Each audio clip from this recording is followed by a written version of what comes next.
दोस्तों स्वागत है एक बार फिर से आप सभी का हमारे इस चैनल में जिसका नाम है ऑल हिट एग्जाम। और आज के इस वीडियो में हम लोग देख रहे हैं उत्तर प्रदेश शिक्षक भर्ती परीक्षा यूपी सुपर टेट 2026 की तैयारी के लिए जीवन कौशल और जीके और जीएस के महत्वपूर्ण ऐसे 50 क्वेश्चन को जो कि आपके लेटेस्ट सेट सिलेबस और पैटर्न पर आधारित होगा। दोस्तों कुछ प्रीवियस ईयर के क्वेश्चन को भी मैंने इसमें शामिल किया है, तो ये वीडियो आपके सुपर टेट की तैयारी के लिए बहुत ही कारगर साबित होगा। तो चलिए बिना किसी देरी के स्टार्ट करते हैं यूपी सुपर टेट 2026 की तैयारी के लिए जीवन कौशल और जीके जीएस के इस महत्वपूर्ण क्लास में।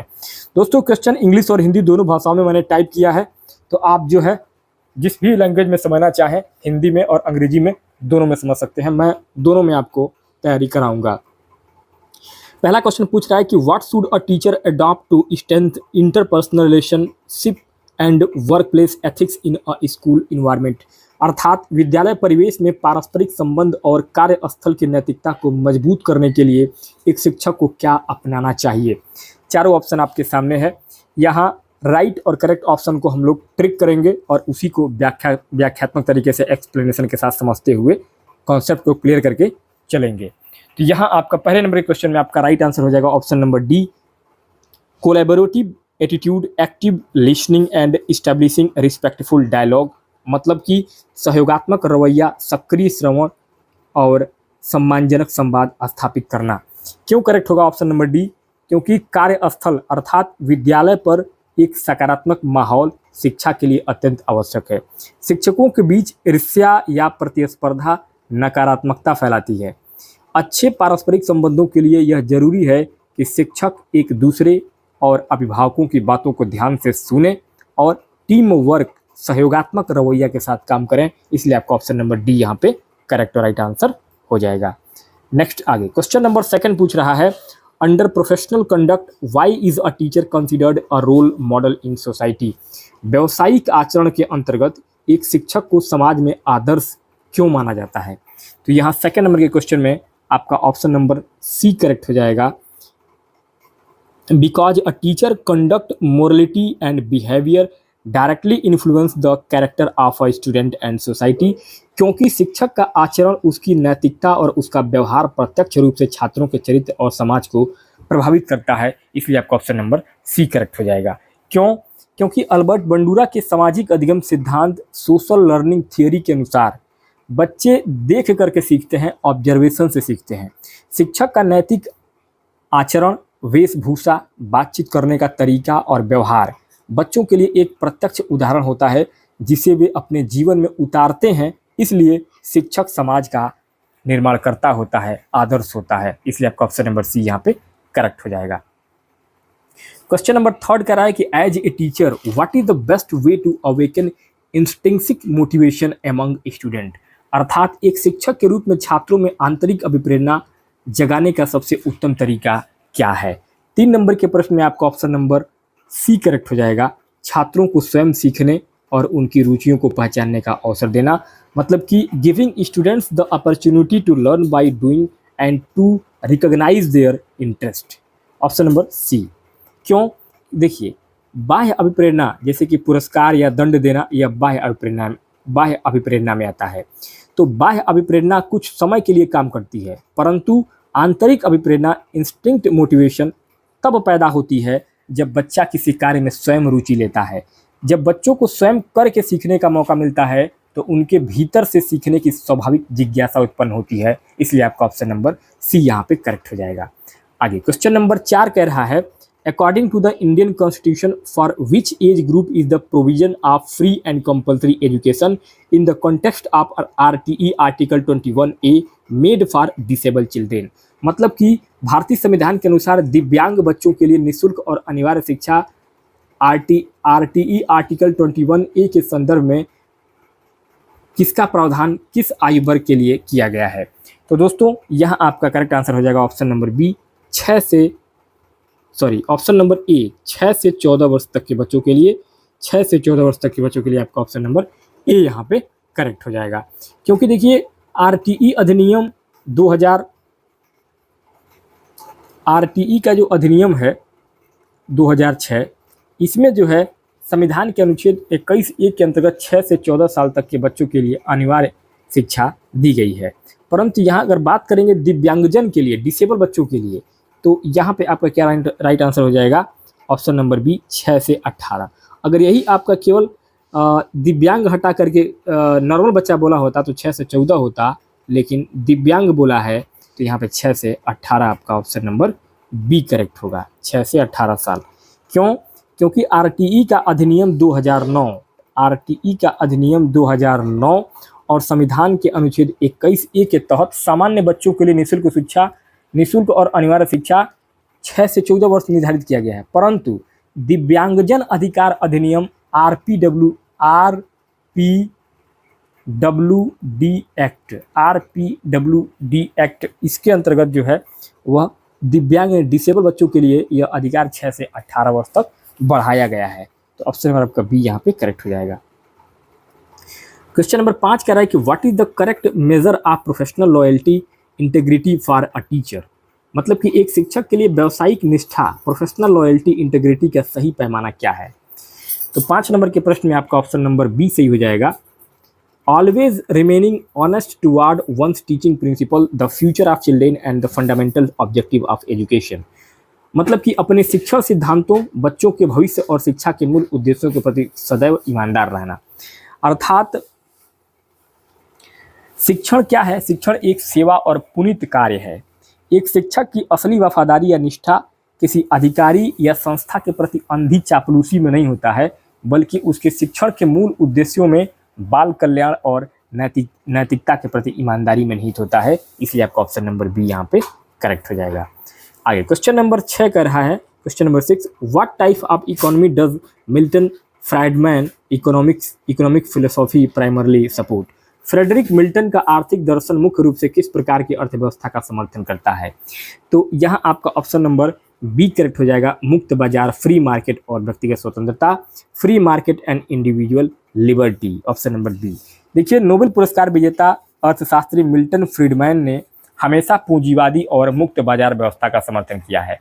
उनका मानना था कि बाजार को सरकारी नियंत्रण से मुक्त होना चाहिए, जिससे कि व्यक्तिगत स्वतंत्रता और स्वस्थ प्रतिस्पर्धा को बढ़ावा मिल सके। इसलिए आपका ऑप्शन नंबर बी यहाँ पे करेक्ट हो जाएगा। आगे क्वेश्चन नंबर 7 कह रहा है कि under life skills what is the correct meaning of emotion management. जीवन कौशल के अंतर्गत संवेग प्रबंधन का सही अर्थ क्या होगा? 7 नंबर के प्रश्न में आपका ऑप्शन नंबर सी सही हो जाएगा। Recognising emotions like anger, fear और jealous and diverting them in a positive direction. क्रोध, भय या ईर्ष्या जैसे संवेगों को पहचानना और उन्हें सकारात्मक दिशा में मोड़ना। ऑप्शन नंबर आपका सी सही होगा। बट क्यों सही होगा? देखिए, संवेगों यानी इमोशंस को पूरी तरीके से दबा देना मानसिक स्वास्थ्य के लिए हानिकारक होता है। इससे व्यक्ति के अंदर, बच्चे के अंदर कुंठा हो जाता है।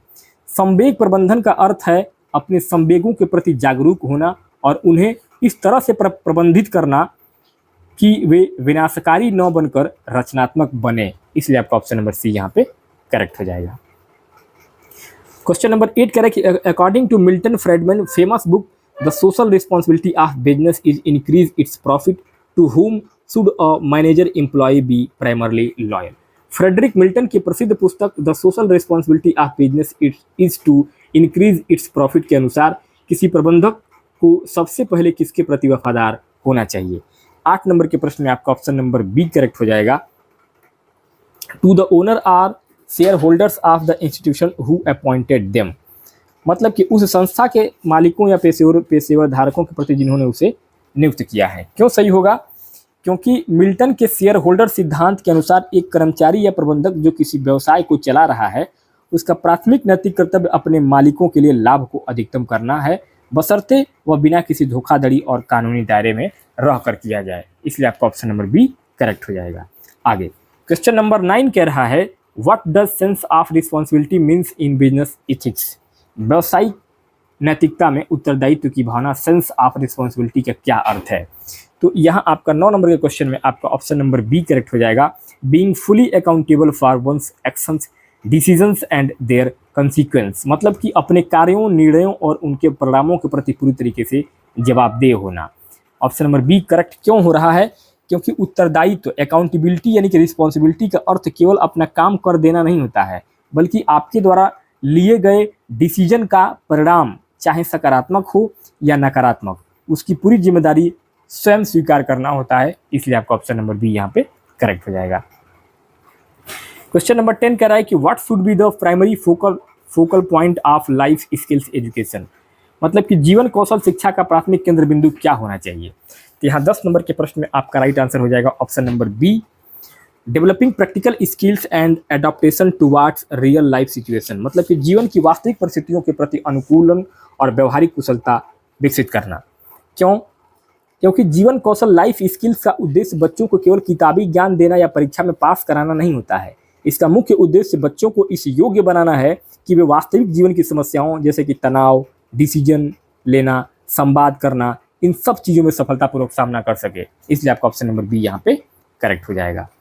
आगे क्वेश्चन नंबर 11 कह रहा है कि what can be the positive implication of Milton Friedman theory in the field of education, शिक्षा के क्षेत्र में फ्रेडरिक मिल्टन के सिद्धांत का सकारात्मक निहितार्थ क्या हो सकता है। क्वेश्चन नंबर 11 में आपका ऑप्शन नंबर ए करेक्ट हो जाएगा, healthy competition among schools which can improve education quality and infrastructure, मतलब कि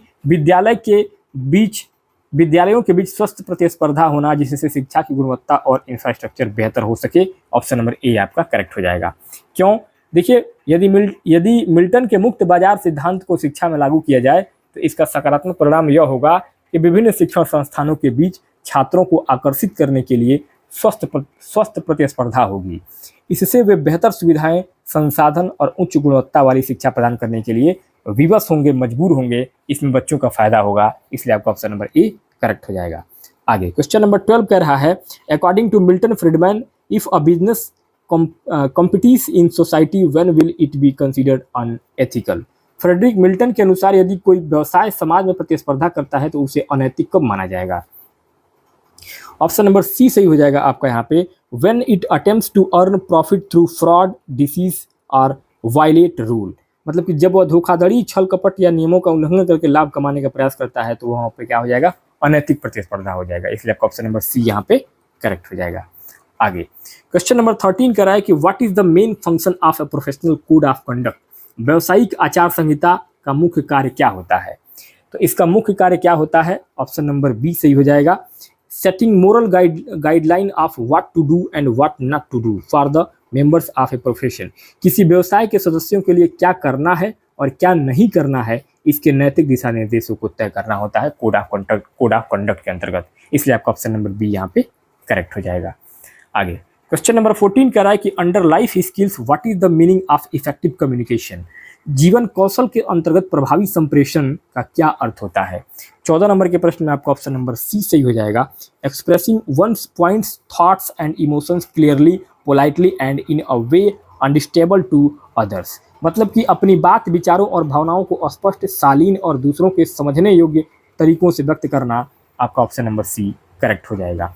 क्यों? क्योंकि देखिए, प्रभावी संप्रेषण, इफेक्टिव कम्युनिकेशन एक तरफा नहीं होता है।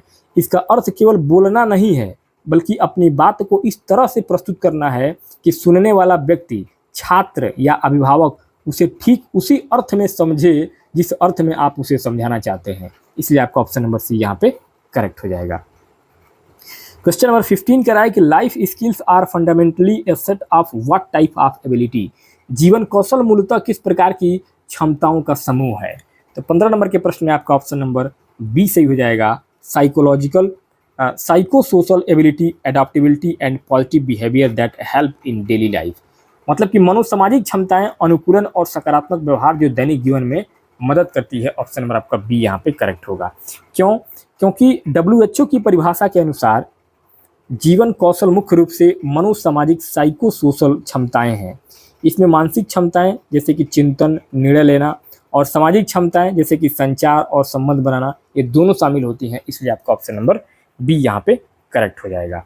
आगे क्वेश्चन नंबर 16 कह रहा है, in light of the national education policy NEP what should a teacher do for their professional development, राष्ट्रीय शिक्षा नीति NEP के आलोक में एक शिक्षक को अपने व्यावसायिक विकास के लिए क्या करना चाहिए। क्वेश्चन नंबर 16 में आपका ऑप्शन नंबर बी करेक्ट हो जाएगा, participating in teacher training program organise from time to time and learning new technology, समय समय पर आयोजित होने वाले शिक्षक प्रशिक्षण कार्यक्रमों में भाग लेना और नई तकनीकें सीखना। ऑप्शन नंबर आपका बी करेक्ट होगा। क्योंकि NEP 2020 शिक्षकों के लिए कंटिन्यूअस प्रोफेशनल डेवलपमेंट CPD पर अत्यधिक जोर देती है। शिक्षा की तकनीकें जैसे कि AI, डिजिटल बोर्ड, नई पेडागोजी लगातार बदल रही है, इसलिए शिक्षकों को प्रशिक्षण के माध्यम से खुद को अपडेट रखना अनिवार्य है, इसलिए आपका ऑप्शन नंबर बी यहाँ पे करेक्ट हो जाएगा। नेक्स्ट क्वेश्चन नंबर 17 कह रहा है कि a student in your class is repeatedly interrupting the flow of your lesson by asking question in such a situation what will you do as a teacher. आपकी कक्षा का एक छात्र बार बार प्रश्न पूछकर आपके पाठ के प्रवाह फ्लो को बाधित कर रहा है, ऐसे में एक शिक्षक के रूप में आप क्या करेंगे? ऑप्शन नंबर सी सही हो जाएगा। Ask them to meet after class and calmly satisfy their curiosity. उसे कक्षा के बाद मिलने के लिए कहेंगे और शांति से उसकी जिज्ञासा को शांत करेंगे। ऑप्शन नंबर आपका सी यहाँ पे करेक्ट होगा। देखिए, बार बार प्रश्न पूछना छात्र की जिज्ञासा का संकेत हो सकता है, लेकिन कक्षा का अनुशासन और अन्य बच्चों का समय भी महत्वपूर्ण है, इसलिए शिक्षक को छात्र की जिज्ञासा को दबाना या डांटना नहीं चाहिए, बल्कि कक्षा के बाद समय देकर उसकी शंका का समाधान करना चाहिए, इसलिए आपका ऑप्शन नंबर सी यहाँ पे करेक्ट हो जाएगा। क्वेश्चन नंबर 18 कह रहा है कि what is the authentic purpose of professional ethics in the teaching profession. शिक्षण व्यवसाय में व्यावसायिक नैतिकता प्रोफेशनल एथिक्स का प्रामाणिक उद्देश्य क्या होता है? क्वेश्चन नंबर 18 में आपका ऑप्शन नंबर बी करेक्ट हो जाएगा। Fixing the teachers accountability towards society, student and colleagues. समाज, छात्रों और सहकर्मियों के प्रति शिक्षक की जवाबदेही तय करना, इसलिए आपका ऑप्शन नंबर बी यहाँ पे करेक्ट होगा, क्योंकि नैतिकता सुनिश्चित करती है कि शिक्षक केवल अपनी नौकरी बचाने के लिए काम नहीं कर रहा है, बल्कि छात्र के सर्वांगीण विकास और समाज के निर्माण के प्रति अपने दायित्व को समझे और उसे ईमानदारी से निभाए, इसलिए आपका ऑप्शन नंबर बी यहाँ पे करेक्ट हो जाएगा। क्वेश्चन नंबर 19 कह रहा है कि when is the value of compensation in the teaching profession visible in a teacher conduct. शिक्षण व्यवसाय में संभावना और करुणा का मूल्य एक शिक्षक के आचरण में कब दिखाई देता है?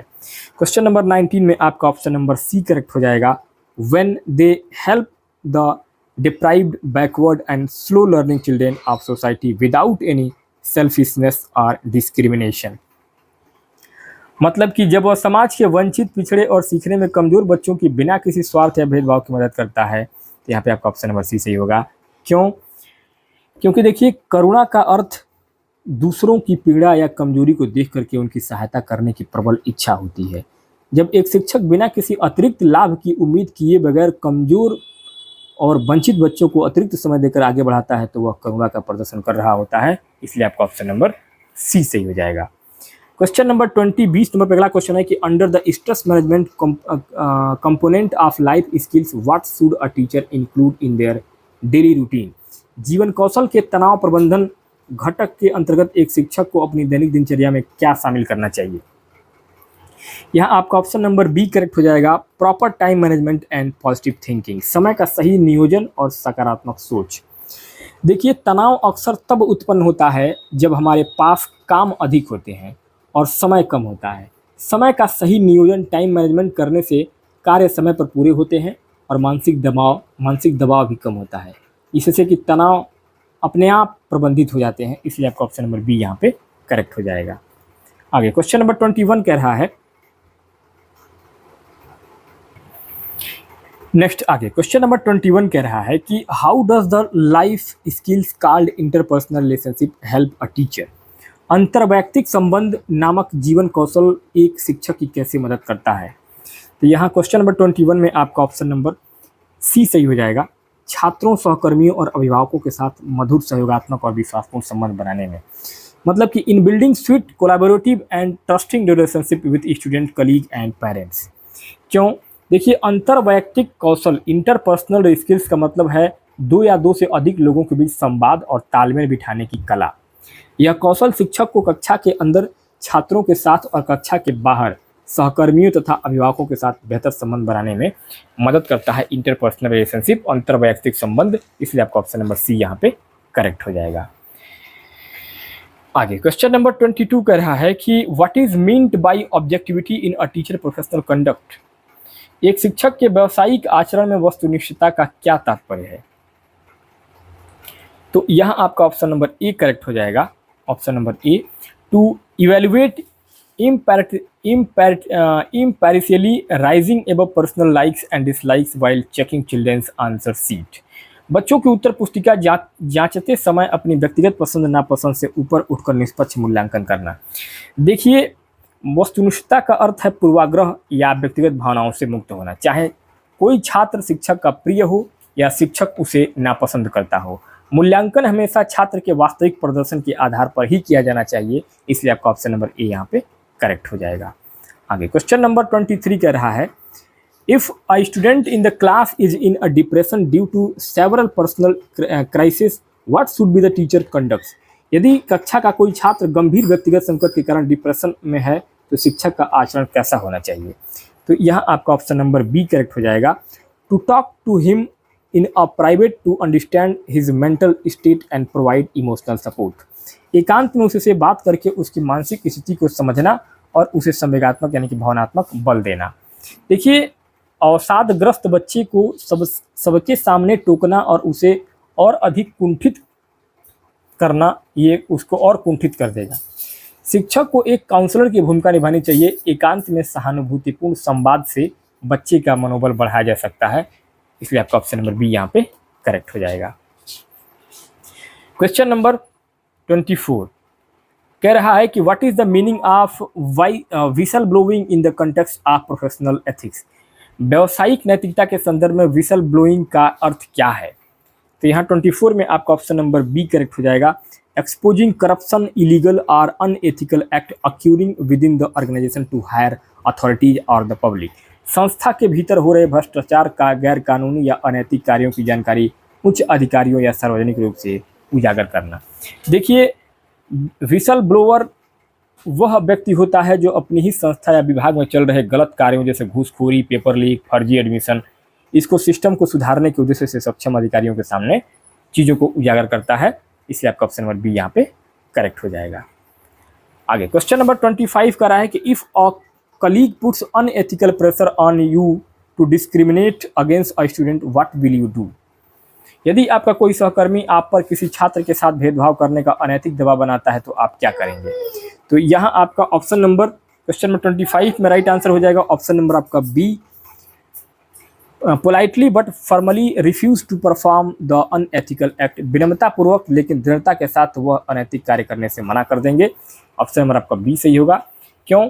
क्योंकि व्यावसायिक नैतिकता यह सिखाती है कि अनैतिक कार्य का हमेशा विरोध किया जाना चाहिए, चाहे दबाव किसी का भी हो। इसे स्पष्ट रूप से परंतु बिना किसी अभद्रता यानी कि विनम्रता पूर्वक दृढ़ता के साथ नकारना चाहिए। इसलिए आपका ऑप्शन नंबर बी यहाँ पे करेक्ट हो जाएगा। क्वेश्चन नंबर 26 का रहा है कि as a teacher what should be your conduct in a parent teacher meeting PTM. एक शिक्षक के रूप में अभिभावक शिक्षक बैठक पीटीएम में आपका आचरण कैसा होना चाहिए। तो यहाँ आपका ऑप्शन नंबर सी सही हो जाएगा। Listen carefully to the parents and jointly make a positive strategy for the child improvement. अभिभावक की बातों को ध्यान से सुनना और बच्चों के सुधार के लिए मिलकर सकारात्मक रणनीति बनाना। ऑप्शन नंबर आपका सी सही हो जाएगा। देखिए, पीटीएम का उद्देश्य केवल शिकायत करना या कमियां निकालना नहीं होता है। इसका मुख्य उद्देश्य माता पिता और शिक्षक के बीच एक स्वस्थ और जानकारी वाला संवाद स्थापित करना होता है ताकि वे दोनों मिलकर बच्चे के सर्वांगीण विकास के लिए उचित कदम उठा सकें। इसलिए आपका ऑप्शन नंबर सी यहाँ पे करेक्ट हो जाएगा। नेक्स्ट क्वेश्चन नंबर 27 कह रहा है कि what is the meaning of integrity in the teaching profession. शिक्षण व्यवसाय में सत्यनिष्ठा इंटीग्रिटी का अर्थ क्या होता है। तो यहाँ आपका ऑप्शन नंबर बी करेक्ट हो जाएगा। Honestly performing one's duties even when no one's is watching. किसी की देख रेख न होने पर भी अपने कर्तव्यों का ईमानदारी से पालन करना। ऑप्शन नंबर आपका बी करेक्ट हो जाएगा। क्यों? क्योंकि सत्यनिष्ठा इंटीग्रिटी ईमानदारी का उच्चतम स्तर होता है। इसका अर्थ होता है कि जब आप पर कोई कैमरा नहीं लगा है, कोई प्रिंसिपल आपको नहीं देख रहा है, तब भी आप कक्षा में अपना 100% दे रहे हैं और सही नैतिक मार्ग का चुनाव कर रहे हैं। इसलिए आपका ऑप्शन नंबर बी यहाँ पे करेक्ट हो जाएगा।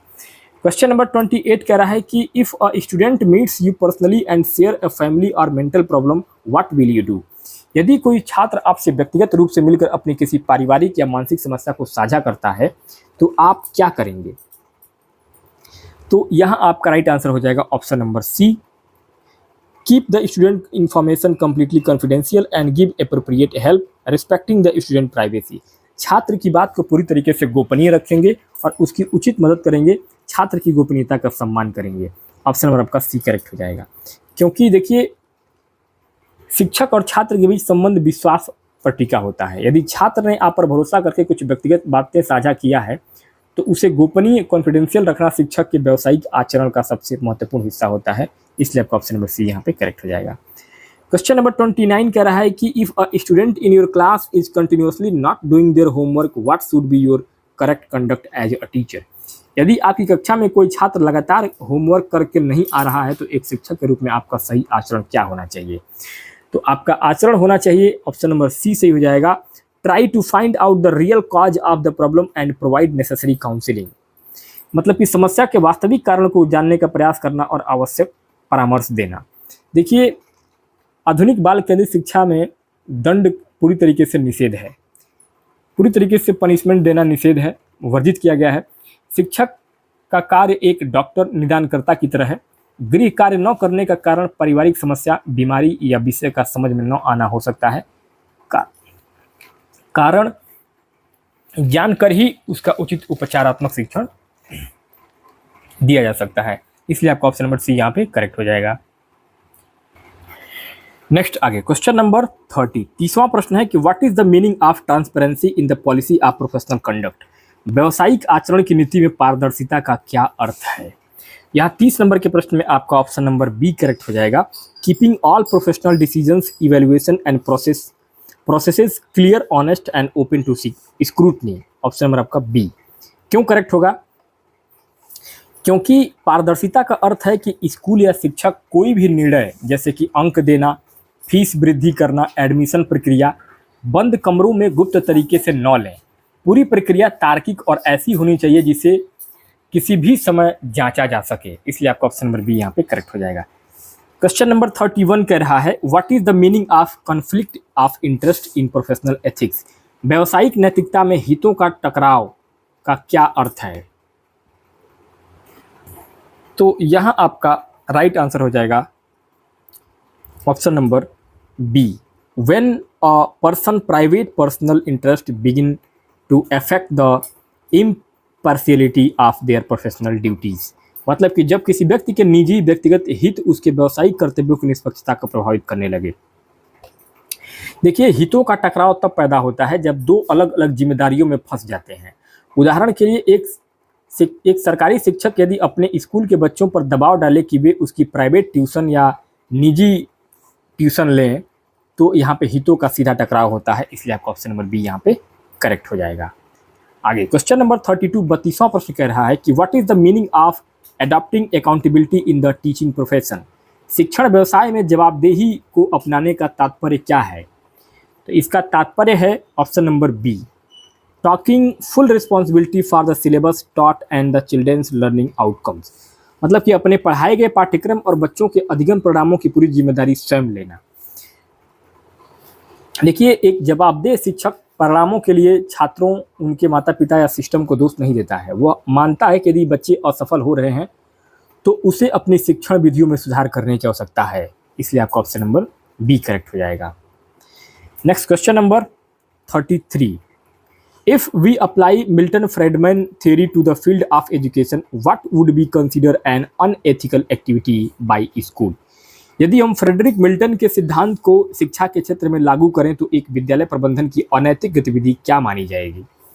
तो यहाँ आपका ऑप्शन नंबर सी सही हो जाएगा, charging hefty fees without delivering any educational quality और आउटकम्स। बिना किसी शैक्षणिक गुणवत्ता या परिणाम दिए बगैर केवल भारी भरकम फीस वसूल लेना।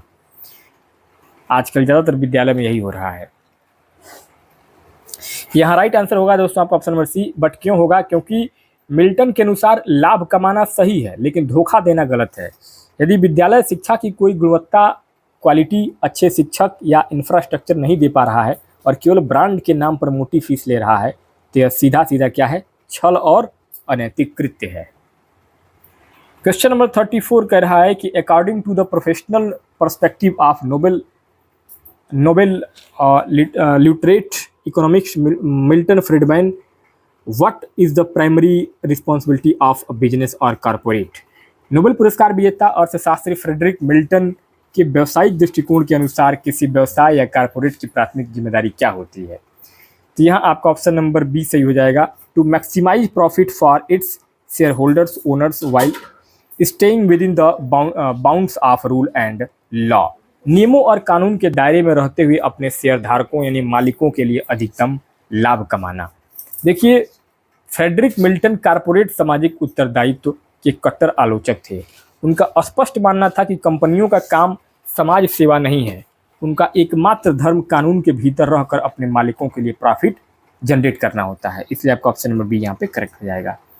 आगे क्वेश्चन नंबर 35 का है कि what is the correct meaning of professional ethics, व्यवसायिक नैतिकता का सही अर्थ क्या है। तो यहाँ हो जाएगा आपका ऑप्शन नंबर बी, किसी विशिष्ट कार्य क्षेत्र या व्यवसाय के संचालन के लिए निर्धारित नैतिक नियम और सिद्धांत। मतलब कि the moral rule and principle set for conducting a specific field of work और प्रोफेशन। क्योंकि हर पेशे के अपने मूल्य होते हैं। जैसे डॉक्टर की नैतिकता मरीजों की जान बचाना होता है, वकील की नैतिकता मुवक्किल को न्याय दिलाना होता है, वैसे ही शिक्षण की नैतिकता छात्रों के भविष्य का निर्माण करना होता है। इन्हीं नियमों के संग्रह को व्यावसायिक नैतिकता कहते हैं। इसलिए आपका ऑप्शन नंबर बी यहाँ पे करेक्ट हो जाएगा। आगे क्वेश्चन नंबर 36 कह रहा है कि a teacher treat children for different social, economic and cultural background equally in the class, which principle of professional conduct is he following. एक शिक्षक कक्षा में विभिन्न सामाजिक, आर्थिक और सांस्कृतिक पृष्ठभूमि के बच्चों के साथ समान व्यवहार करता है। वह व्यावसायिक आचरण के किस सिद्धांत का पालन कर रहा है। तो यहाँ क्वेश्चन नंबर 36 में आपका राइट आंसर क्या होगा, ऑप्शन नंबर सी हो जाएगा, न्यायप्रियता और निष्पक्षता, जस्टिस एंड इक्विटी। क्योंकि कक्षा में विविधता, डाइवर्सिटी होती है। कोई अमीर घर का बच्चा होता है, कोई गरीब होता है, कोई मध्यम वर्गीय परिवार का होता है, कोई अलग जाति या धर्म का होता है। जब शिक्षक सभी बच्चों को बिना किसी पूर्वाग्रह के सीखने के समान अवसर देता है तो वह न्यायप्रियता यानी इक्विटी स्थापित कर रहा होता है। इसलिए आपका ऑप्शन नंबर सी यहाँ पे करेक्ट हो जाएगा। आगे क्वेश्चन नंबर 37 कह रहा है, which of the following is not included in the 10 crore life skills guided by WHO। WHO के द्वारा निर्देशित 10 कोर जीवन कौशलों में निम्नलिखित में से कौन सा शामिल नहीं है। तो यहाँ 37 में आपका ऑप्शन नंबर बी सही हो जाएगा, पॉलिटिकल स्किल, राजनीतिक चातुर्य। देखिए, WHO ने 1999 में 10 मुख्य जीवन कौशल बताए थे, जिनमें आत्म जागरूकता, समानुभूति, आलोचनात्मक सोच, रचनात्मक सोच, निर्णय लेना, समस्या समाधान करना, प्रभावी संचार, पारस्परिक संबंध, भावनाओं से निपटना, तनाव से निपटना, ये सब शामिल है। लेकिन राजनीतिक चातुर्य इसका हिस्सा कभी भी नहीं हो सकता है। इसलिए आपका ऑप्शन नंबर बी यहाँ पे करेक्ट हो जाएगा। आगे क्वेश्चन नंबर 38 कह रहा है कि what kind of attitude does life skills education primarily develop in children. जीवन कौशल शिक्षा बच्चों में मुख्य रूप से किस प्रकार के दृष्टिकोण का विकास करती है। 38 में आपका ऑप्शन नंबर सी करेक्ट हो जाएगा, सकारात्मक और वैज्ञानिक और व्यवहारिक दृष्टिकोण, a positive scientific and practical attitude, option number C. But क्यों? क्योंकि जीवन कौशल शिक्षा बच्चों को अंधविश्वास या नकारात्मकता से दूर ले जाती है। यह उनमें समस्याओं को वैज्ञानिक तरीके से देखने और उनका व्यवहारिक समाधान निकालने की सोच विकसित करती है। इसलिए आपका ऑप्शन नंबर सी यहाँ पे करेक्ट हो जाएगा। Question number 39, the teachers code of conduct is primarily prepared and recommended by home to improve the teaching standard. शिक्षक की आचार संहिता मुख्य रूप से किसके द्वारा तैयार और अनुशंसित की जाती है ताकि शिक्षण स्तर सुधारा जा सके। 39 में आपका राइट आंसर हो जाएगा ऑप्शन नंबर बी, NCTE। देखिए, national council for teacher education Bharat में टीचर्स एजुकेशन शिक्षकों की योग्यता, प्रशिक्षण और उनके नैतिक आचरण से संबंधित नियम, मानक और आचार संहिता मुख्य रूप से NCTE राष्ट्रीय अध्यापक शिक्षा परिषद के द्वारा तय की जाती है। इसलिए आपका ऑप्शन नंबर बी करेक्ट हो जाएगा, NCTE। क्वेश्चन नंबर 40 कह रहा है, 40वां क्वेश्चन कि what is the ability to make a prompt and correct decision is in an emergency और डिफिकल्ट सिचुएशन कॉल्ड। किसी आपातकालीन स्थिति या कठिन परिस्थिति में तुरंत और सही निर्णय लेने की क्षमता क्या कहलाती है। तो ये कहलाता है आपका निर्णय लेने की क्षमता, डिसीजन मेकिंग। क्योंकि डिसीजन मेकिंग वह जीवन कौशल है जिसमें व्यक्ति उपलब्ध विकल्पों का विश्लेषण करता है और कठिन परिस्थितियों में सबसे सटीक और लाभदायक और सुरक्षित विकल्प का चुनाव करता है। इसलिए आपका ऑप्शन नंबर सी यहाँ पे करेक्ट हो जाएगा। नेक्स्ट आगे क्वेश्चन नंबर 41 कह रहा है, जीवन कौशल के अंतर्गत समानुभूति, इम्पैथी का क्या अर्थ है। तो यहाँ आपका 41 में राइट आंसर क्या हो जाएगा? Option number B. Understanding the students circumstances and feeling from their perspective, putting oneself in their shoes. छात्र की परिस्थितियों और भावनाओं को उसी के नज़रिए से यानी उसकी जगह खुद को रख करके समझना। ऑप्शन नंबर आपका बी करेक्ट होगा। लेकिन क्यों होगा? क्योंकि सहानुभूति सिंपैथी का अर्थ है किसी के लिए बुरा महसूस करना या दया दिखाना, जबकि समानुभूति इम्पैथी का अर्थ होता है कि दूसरे के जूते में पैर डालकर देखना, अर्थात दूसरे के दर्द या मानसिक स्थिति को ठीक वैसा ही महसूस करना जैसा वह खुद कर रहा है। इसलिए आपका ऑप्शन नंबर बी यहाँ पे करेक्ट हो जाएगा। आगे क्वेश्चन नंबर 42 कह रहा है कि a teacher teaches the children of his class to logically consider both the pros and cons of a topic before making any decision. This is the development of which skill. एक शिक्षक अपनी कक्षा के बच्चों को कोई भी निर्णय लेने से पहले किसी विषय के पक्ष और विपक्ष दोनों पहलुओं पर तार्किक रूप से विचार करना सिखाता है। यह किस कौशल का विकास है? तो यहाँ आपका ऑप्शन नंबर ए करेक्ट हो जाएगा, आलोचनात्मक चिंतन, क्रिटिकल थिंकिंग। क्योंकि आलोचनात्मक चिंतन का अर्थ होता है किसी की केवल बुराई करना नहीं होता है, बल्कि किसी भी विषय को बिना सोचे समझे स्वीकार नहीं करना होता है। जब हम किसी तथ्य के सकारात्मक पक्ष और नकारात्मक पक्ष यानी कि पक्ष और विपक्ष दोनों बिंदुओं का गहराई से विश्लेषण करते हैं तो उसे हम क्रिटिकल थिंकिंग कहते हैं। इसलिए आपका ऑप्शन नंबर ए यहाँ पे करेक्ट हो जाएगा। आगे क्वेश्चन नंबर 43 कह रहा है कि according to the National Curriculum Framework NCF 2005 what should be the role of a teacher. राष्ट्रीय पाठचर्या रूपरेखा 2005 के अनुसार एक शिक्षक की भूमिका कैसी होनी चाहिए? तो यहाँ आपका राइट आंसर हो जाएगा ऑप्शन नंबर बी, एक सुगमकर्ता, एक फैसिलिटेटर के रूप में। क्योंकि शिक्षा का अधिकार अधिनियम 2009 की धारा 24 में यह स्पष्ट रूप से बताया गया है, एनसीएफ की 2005 रचनावाद, एनसीएफ 2005 रचनावाद कंस्ट्रक्टिविज्म पर आधारित है। इसके अनुसार बच्चे खाली बर्तन नहीं हैं जिनमें शिक्षक ज्ञान भरता है। बच्चे ज्ञान का निर्माण स्वयं करते हैं।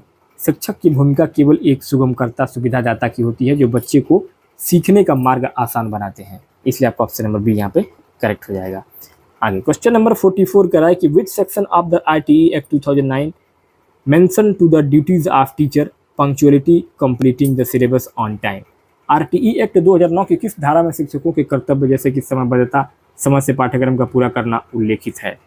तो यहाँ हो जाएगा आपका ऑप्शन नंबर बी, धारा 24। इसमें जो है शिक्षा का अधिकार अधिनियम 2009 की धारा 24 में स्पष्ट रूप से बताया गया है कि शिक्षकों का कर्तव्य क्या होगा। इनमें विद्यालय में नियमित रूप से और समय पर आना और तय समय सीमा के भीतर संपूर्ण पाठ्यक्रम को पूरा करना अनिवार्य है। इसलिए आपका ऑप्शन नंबर बी यहाँ पे करेक्ट हो जाएगा। क्वेश्चन नंबर 45 कह रहा है कि the destiny of India, the destiny of India is being shaped in her classroom. This famous statement belongs to the which commission. Bharat के भाग्य का निर्माण उसकी कक्षाओं में हो रहा है। यह प्रसिद्ध कथन किस आयोग का है? तो यह है आपका कोठारी आयोग। ऑप्शन नंबर आपका डी यहाँ पे करेक्ट हो जाएगा। कोठारी कमीशन 1964-1966। दौलत सिंह कोठारी, कोठारी का पूरा नाम था दौलत सिंह कोठारी, डीएस कोठारी। डीएस कोठारी की अध्यक्षता में बने राष्ट्रीय शिक्षा आयोग 1964 ने अपनी रिपोर्ट की शुरुआत इसी ऐतिहासिक वाक्य से की थी। इसका निहितार्थ यह है कि आज कक्षाओं में जो बच्चे पढ़ रहे हैं वही कल देश का भविष्य और नीतियाँ तय करेंगे। इसलिए आपका ऑप्शन नंबर डी यहाँ पे करेक्ट हो जाएगा। क्वेश्चन नंबर 46 कह रहा है कि under which section of the right education RTE act 2009 is private tuition completely prohibited for government teachers. शिक्षा का अधिकार अधिनियम आरटीई एक्ट 2009 की किस धारा के अंतर्गत सरकारी शिक्षकों के लिए निजी ट्यूशन पूरी तरीके से प्रतिबंधित है? तो यहाँ आपका राइट आंसर हो जाएगा ऑप्शन नंबर सी, धारा 28 सेक्शन 28। आरटीई एक्ट 2009 की धारा 28 में सख्त निर्देश दिया गया है कि कोई भी सरकारी शिक्षक प्राइवेट ट्यूशन या निजी शिक्षण कार्य, प्राइवेट टीचिंग एक्टिविटी में शामिल नहीं होगा। यह नियम शिक्षा के व्यवसायीकरण को रोकने और स्कूल में शिक्षकों का 100% ध्यान सुनिश्चित करने के लिए नियम बनाया गया है। इसलिए आपका ऑप्शन नंबर सी यहाँ पे करेक्ट हो जाएगा। क्वेश्चन नंबर 47 करें, according to UNICEF what is the main objective of life skills education. UNICEF के अनुसार जीवन कौशल शिक्षा का मुख्य उद्देश्य क्या है? तो इसका मुख्य उद्देश्य है बिहेवियर चेंज और development that balance knowledge, attitude and skills. व्यवहार परिवर्तन या विकास जो ज्ञान, दृष्टिकोण और कौशल के बीच संतुलन बनाता है। क्योंकि यूनिसेफ यह मानता है कि केवल ज्ञान होना पर्याप्त नहीं है जब तक कि उसे कौशल स्किल्स में न बदला जाए और जीवन के प्रति एक सकारात्मक दृष्टिकोण न हो। इन तीनों के समायोजन से ही वास्तविक यानी कि व्यवहार परिवर्तन आता है। इसलिए आपका ऑप्शन नंबर बी यहाँ पे करेक्ट हो जाएगा। आगे क्वेश्चन नंबर 48 कह रहा है कि when a problem arise thinking out of the box and finding completely new and useful solution reflect which element of life skills. किसी समस्या के आने पर लीक से हटकर सोचना और बिल्कुल नए व उपयोगी समाधान खोजना जीवन कौशल के किस तत्व को दर्शाता है। तो यहाँ आपका ऑप्शन नंबर बी हो जाएगा, डाइवर्जेंट थिंकिंग क्रिएटिविटी, अपसारी चिंतन सृजनात्मकता। क्योंकि देखिए अभिसारी चिंतन यानी कि ये जो पहला वाला ऑप्शन ए है अभिसारी चिंतन कन्वर्जेंट थिंकिंग, अभिसारी चिंतन एक बिंदु पर केंद्रित होता है जैसे कि बहुविकल्पी क्वेश्चन जो आपका बताया गया है। इसके विपरीत ठीक अपसारी चिंतन जो होता है डाइवर्जेंट थिंकिंग, एक समस्या के अनेक सॉल्यूशन होते हैं यानी कि रचनात्मकता और खुले अंतर ओपन एंडेड वाले समाधान खोजने की प्रक्रिया होती है जिसको हम सृजनात्मकता या क्रिएटिविटी का आधार मानते हैं। ठीक है, तो ऑप्शन नंबर आपका बी यहाँ पे अपसारी चिंतन डाइवर्जेंट थिंकिंग क्रिएटिविटी करेक्ट हो जाएगा। क्वेश्चन नंबर 49 कह रहा है कि what is the real meaning of self awareness under life skills. जीवन कौशल के अंतर्गत आत्म जागरूकता सेल्फ अवेयरनेस का वास्तविक अर्थ क्या है। तो यहाँ आपका राइट आंसर हो जाएगा ऑप्शन नंबर सी, अपनी स्वयं की शक्तियों, कमजोरियों, भावनाओं और मूल्यों को गहराई से समझना। Deeply understanding one's own strength, weakness, emotions and values. मतलब कि खुद को जानना जीवन कौशल की पहली सीढ़ी है। आत्म जागरूकता का अर्थ यह स्वीकार करना है कि मुझ में क्या विशेष खूबियाँ हैं और कहाँ सुधार करने की आवश्यकता है, कहाँ वीकनेस है, ताकि जीवन में बेहतर डिसीजन लिए जा सकें। इसलिए आपका ऑप्शन नंबर सी यहाँ पे करेक्ट हो जाएगा। नेक्स्ट 50 नंबर पे आखिरी प्रश्न होगा आपका इस वीडियो में। According to WHO world health organization how is life skills defined. WHO विश्व स्वास्थ्य संगठन के अनुसार जीवन कौशल लाइफ स्किल को किस रूप में परिभाषित किया गया है। तो इस 50 नंबर के आखिरी क्वेश्चन में आपका राइट आंसर हो जाएगा option number B, the positive ability to effectively deal with the demands and challenges of everyday life। मतलब कि दैनिक जीवन की मांगों और चुनौतियों से प्रभावी ढंग से निपटने की सकारात्मक क्षमता। देखिए WHO 1997 में WHO वर्ल्ड हेल्थ ऑर्गेनाइजेशन के अनुसार जीवन कौशल वे अनुकूलन और सकारात्मक व्यवहार की क्षमताएं होती हैं जो व्यक्तियों को डेली लाइफ, रोजमर्रा की जिंदगी की जरूरतों और चुनौतियों से प्रभावी ढंग से निपटने में सक्षम बनाती हैं। इसलिए आपका ऑप्शन नंबर बी यहाँ पे करेक्ट और राइट आंसर हो जाएगा। तो दोस्तों इस प्रकार से इस वीडियो में हम लोगों ने टोटल आज 50 ऐसे महत्वपूर्ण क्वेश्चन को देखा है जो कि आपका जीवन कौशल प्रबंधन जो आपका सुपर टेट में क्वेश्चन आता है उससे संबंधित 50 ऐसे महत्वपूर्ण प्रश्न थे जो आपके प्रीवियस ईयर के पेपरों में भी पूछे गए थे। और इस 50 क्वेश्चन में मैंने उन क्वेश्चन को भी शामिल किया था जो प्रीवियस ईयर में पूछे गए हैं और साथ ही साथ आपका जो लेटेस्ट पैटर्न और सिलेबस इस बार 2026 का आया है उसको भी ध्यान में रखते हुए 50 क्वेश्चन को तैयार किया गया था। तो उम्मीद करता हूं आपको ये 50 क्वेश्चन आपके सुपर टेट की तैयारी के लिए बहुत ही हेल्प करेंगे। वीडियो अच्छा लगा हो तो वीडियो को लाइक कीजिए, चैनल पर पहली बार आए चैनल को सब्सक्राइब कीजिए। मिलते हैं नेक्स्ट वीडियो में नए सब्जेक्ट नए टॉपिक के साथ, तब तक के लिए बहुत बहुत धन्यवाद।